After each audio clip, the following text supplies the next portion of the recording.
Hi everyone and welcome to our Tuesday TNT as we whip around Thailand, checking out most of the main news stories. Now, a lot of people ask me quite often about these service charges. When I can, I'll always try and answer comments as best I can. So I did a little bit of research yesterday speaking to a couple of GMs, and it follows this posting that I saw on my Facebook page, posted by Rosewood Phuket Recruit, and they're boasting about their service charge of 31,000 baht. Now, this 31,000 baht per month is going to be paid to some of the employees, in addition to their contracted wage. And it's paid to full-time employees. And just going through this, it says, "Dear Rosewood Phuket team, please be informed that our service charge for each eligible associate for March is 31,163 baht. Total number of associates this month will be 234. We appreciate your professionalism." And just noting down there, they call it the talent and culture. Whatever happened to H&R? Anyway, talent and culture it is these days. But let's have a look into what actually this service charge is. So the first thing to notice, made some notes here, is that it is taxed. So it is added to the usual monthly wage and it's taxed. And the policy of the hotels can be quite individual about how they actually use this service charge. Now, in the old days, when you used to get a receipt, it used to have the cost of your coffee or whatever, and then a service charge. A lot of hotels now just wrap all that up into one cost and they don't itemize the service charge like they used to. And not all hotels give 100% of the service charge to employees. Some of them offer it as an incentive plan. So they use that pool of money as an incentive. So this whole service charge can be changed depending on the hotel and the particular policy they want to have with their staff. Of course, staff get tips, and in just about 100% of cases, staff will get to share all the tips. Some of them get to keep the individual tips paid to them, others pool the tips and then spread it amongst the staff. And yes, the service charge, as I mentioned, is included in the bill these days rather than separately itemised. The only other thing they itemise these days is the VAT, which they have to by law. So what's the reason that these service charges are so high at the moment? And why do they publicise it? I think it's partly because they want to try and attract good staff. That's why they're publicising it and showing people how high their service charges is. The other reason some of the service charges are so high at the moment, as it was explained to me, is because so much of the work in modern hotels is outsourced these days. Things like housekeeping, gardening, security and cleaning. So it's a popular practice for hotels these days to outsource a lot of the things that used to be done by full-time staff. So these days the full-time staff is much smaller than it used to be, so the service charge seems to be more per person. So hopefully that's a bit of an explanation about those service charges, and thanks to the person that sent me the request for that information. This is TNT on a Tuesday, getting stuck into the news now. Somebody asked me to what extent other English language news outside Thailand were covering this air pollution problem. So let's have a look at what Vientiane Times is saying. And they're saying that, I apologise for the formatting, dreadful formatting by this website. Many areas of Laos are now covered in thick haze with PM 2.5 levels greatly exceeding safe levels and having the potential to affect people's health. Then a bit further down, with air pollution now reaching severe and hazardous levels, the ministry is warning people not to burn any type of garbage, to reduce outdoor activities as much as possible, and wear a face mask when spending time outside. So it is getting some coverage in areas outside Thailand, and we'll get to some more of that in just a moment. But before we do, we're going to go to this article at Coconuts Bangkok, which is part of coconuts.co, and Thailand to sweeten the deal with another sugary tax hike. Look at that photo there of the little Thai child with the sweet drink, and it says that no child dignity was harmed by this AI-generated image. So it's been assembled by some AI program from thousands of other photos. You just give it a few tips saying fat child, sugary drink, Asia or something like that, and it will generate an image or a number of images, and it'll do it in seconds. Astonishing future we have in front of us as far as AI is concerned. I'll be doing another program about that and its relationship to Thailand in the next week or so. Anyway, the article says 6 years after increasingly obese Thailand announced it would tax sugary drinks, the next proposed rate hike is now looming. After a 1.5-year delay, the next increase on drinks containing over 6 grams of sugar by volume will come into effect on April the 1st. Alarmed by the expansion of Thai waistlines in 2017, excessive salt and sugar and sedentary lifestyles were blamed for obesity in nearly a third of adults and 1 in 10 children. And the tax increases the more sugar is packed into the bottle or can. In April, it will increase by 2 baht per litre for drinks, with 10 grams to 14 grams of sugar per 100 millilitres, and drinks with over 18 grams of sugar have already reached the maximum of 5 baht per litre surcharge. So just to very quickly explain for some of our American friends, there's 1,000 grams in a kilogram, and a kilogram is about 2.2 pounds. And litres, I think there's about 4.5 litres in a gallon. But I think in the States you already measure your drinks, those sugary drinks, for example, sodas, in millilitres, if I'm not wrong. Tell me if I am. With thanks to 5 Star Marine, if you are looking to head out onto a private charter boat tour beyond the shores of Phuket to any of the beautiful islands, then I'd highly recommend 5 Star Marine. There's a link in the description in this video, and in the next couple of days, I'm not exactly sure when, they're going to be picking me up with my 17 trunks of clothes and food supplies and furniture, and we're going to be heading out onto Phang Nga Bay.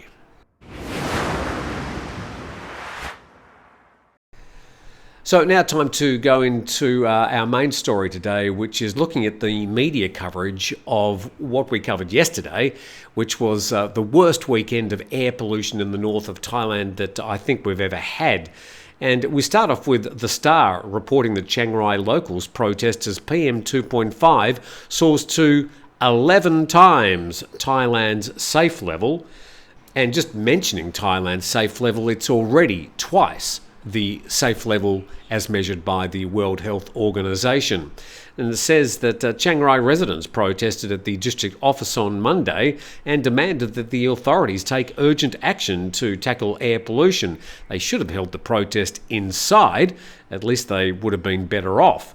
And northern Thailand once again topped the world pollution rankings yesterday, registering a high of 287 micrograms, and that was in Chiang Mai.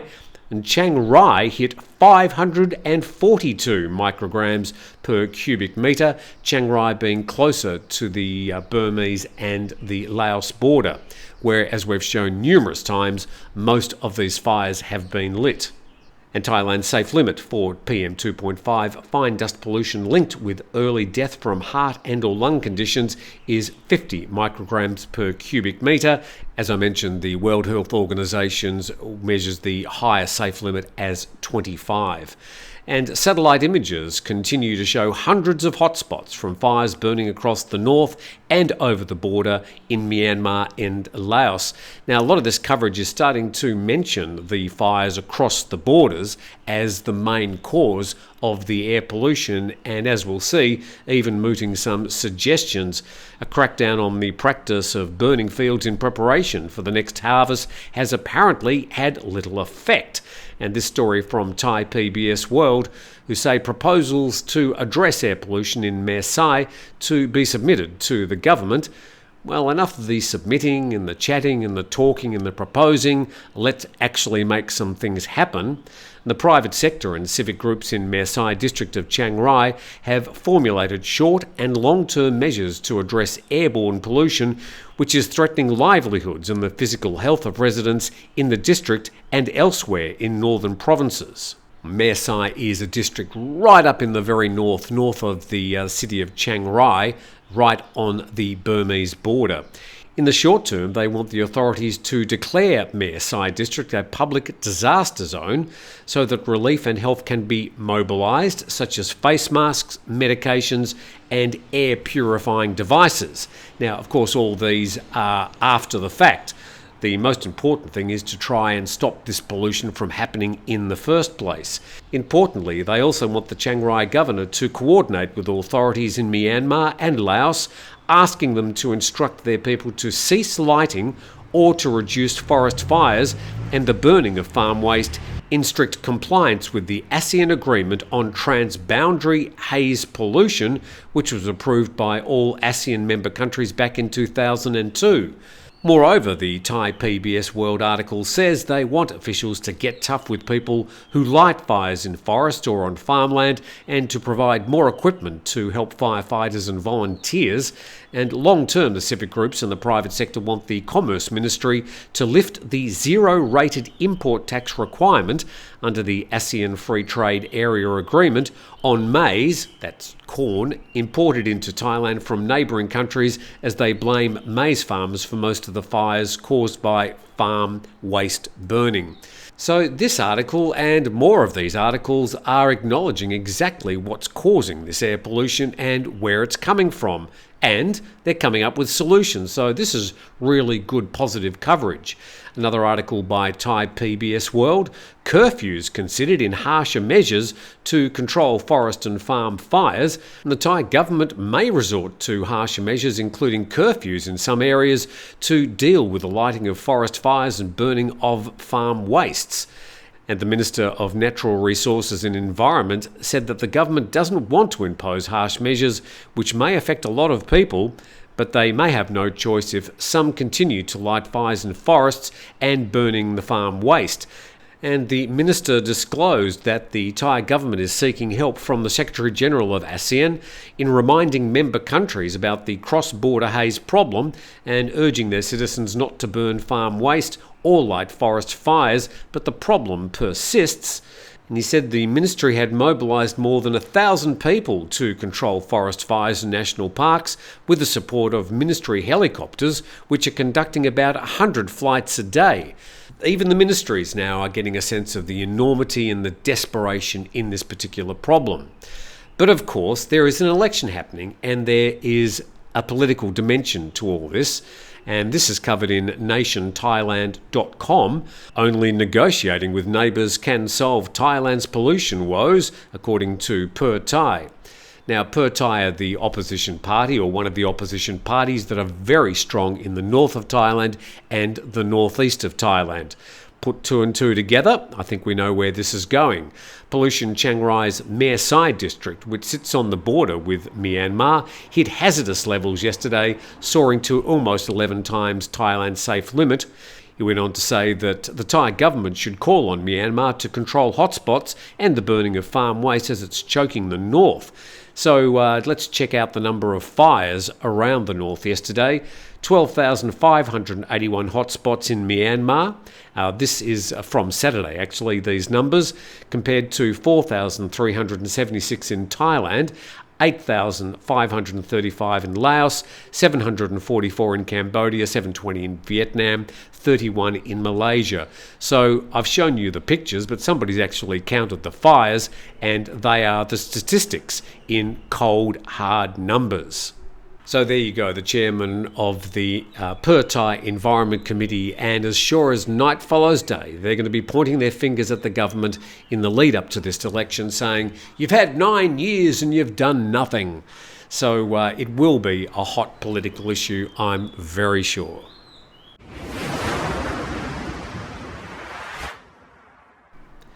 Moving on to some different news on TNT today, we go to thepattianews.com.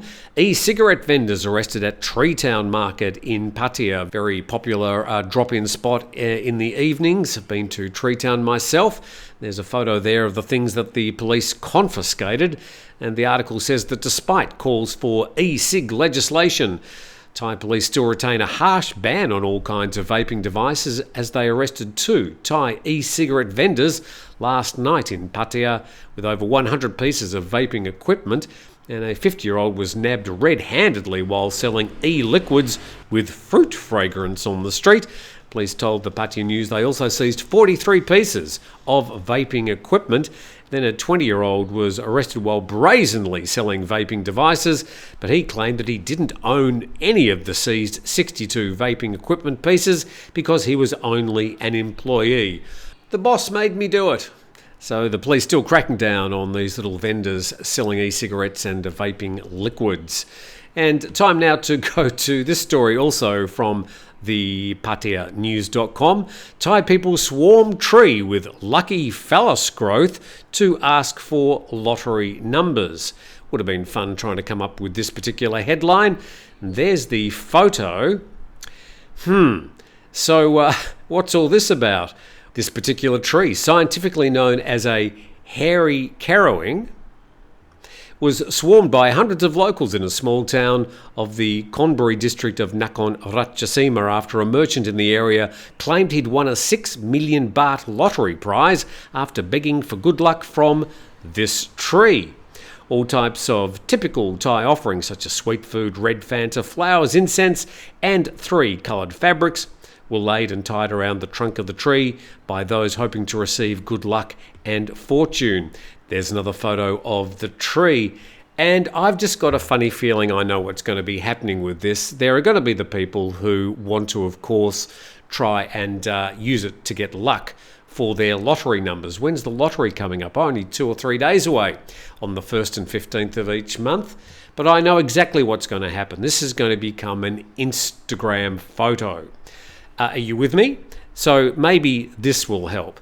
This is what's going to happen. There's the Leaning Tower of Pisa and somebody standing looking like they're holding it up. So I'm absolutely sure we're going to see people standing in various poses doing various things to that tree and posting them on their Instagram pages. Just about the Leaning Tower of Pisa though, not all those photos go as planned. These people, I think they sort of got it right. Nice photo there to put on their Instagram page. And there's a photo of a whole lot of people getting the photos taken, the same photo. It's not as if it's just one person thought, oh, this is a good idea. Looks like a lot of people are doing the same thing. This person, I don't know, put 2 and 2 together and figure out how that photo is going to look when it's posted. And, well, this guy just got it wrong. He just failed. So that man definitely shouldn't be buying a lottery ticket today. And so a lot of people lining up in Nakhon Ratchasima next to that tree to try and get a bit of luck. It's going to be an Instagram photo, I'm telling you. And with that, I'm sure you're packing up your camera, heading off to Nakhon Ratchasima to get one of those Instagram photos. Thanks for watching today. Hopefully you're more up to date with things happening around Thailand. Please, subscribe to the channel and also click that like button on your way out. I'd be ever so grateful.